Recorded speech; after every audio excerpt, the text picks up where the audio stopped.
প্রিয় দর্শক, সবাইকে স্বাগতম। আমি আশরাফুল ইসলাম সোহেল অন্তর সমস্ত ভালোবাসা উজাড় করে দিয়ে আপনাদেরকে সকলকে সালাম পেশ করছি। আসসালামু আলাইকুম ওয়া রাহমাতুল্লাহ।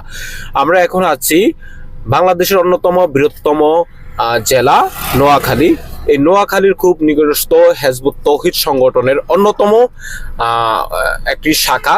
এই শাখাতে আমরা এসেছি এবং পাশাপাশি আমাদের সাথে আছেন আমাদের ভোলা জেলার হেজবুত তৌহিদ সংগঠনের আন্দোলনকারী এবং সদস্যবৃন্দ।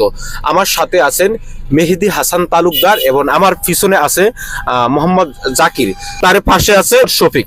আমরা আজকে চারজন থেকে নোয়াখালীর উদ্দেশ্যে হেজবুত তৌহিদ মাননীয় ইমাম হোসেন মোহাম্মদ সেলিম সাহেবের বক্তব্য শোনার জন্য এখানে এসেছি এবং আল্লাহর প্রতি দৃঢ়স্থায় করার জন্য আমাদের মনকে উটল করেছি। তার পাশাপাশি আমরা আজকে পবিত্র শুক্রবার জুমার নামাজও আদায় করেছি এবং আমরা মাননীয় ইমাম সাহেবের সাথে অনেক কুসুম বিনিময় আলাপ আলোচনা কথাবার্তা বলেছি।